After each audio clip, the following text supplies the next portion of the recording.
35 მილიონი ევროს ღირებულების პროექტი თეთრნუდის სამთო კურორტისთვის სასრიალო ტრასების თითქმის 75% უკვე მოპირკეთებულია.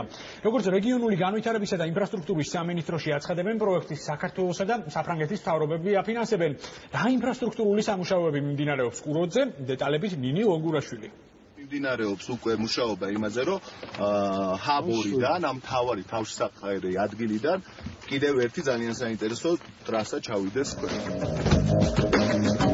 18 სასრიალო ტრასა, 5 საბაგირო სადგური და 3200 მეტრზე სვანეთის ყველაზე გრძელი სათხილამურო კურორტი. იგეგმება არსებულ არეალზე, თვითონ თეთრნუდის არეალზე სხვადასხვა ტიპის გასართობი რესტორნის, ავტოსადგომის, სასტუმროების, შალეებისა და ქოხების, მრავალი ტიპის მოსასვენებელი საშუალებების განვითარება. სოფლიო დონის საკურორტო ზონის საბოლოო სახის მიღებამდე ზუსტად 15 თვე და რამდენიმე სამუშაო ეტაპია დარჩენილი. თეთრნუძე სასრიალო ტრასებისა და მიწის სამუშაოების 75% უკვე განხორციელებულია. ამ დროისთვის ავსტრიული სამონტაჟო კომპანია RMS საბაგიროების ინფრასტრუქტურის მოწყობის სამონტაჟო სამუშაოებს ატარებს. ამ დროისათვის უკვე მიმდინარეობს აქტიურად ფუნდამენტების დამზადება და პარალელურად ჩვენი კომპანია, სამონტაჟო კომპანია ახორციელებს ამ წინამოსამზადებელი ანძების დამზადებას. დაგეგმილთან შედარებით წინ ვართ და ახლოებით 50% უნდა შესრულებულიყო პირველ წელსა სამუშაოების 70%-მდე შეასრულა სახელმწიფო სამშენებლო კომპანია.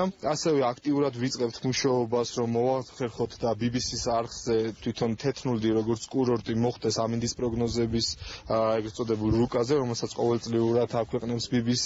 პროექტის ფარგლებში რეგიონული განვითარებისა და ინფრასტრუქტურის სამინისტრო 100 მილიონი ლარის ინვესტიციას გეგმავს. ამასთან ნაწილის ესხი საფრანგეთის მთავრობის დაფინანსებით მოხდება.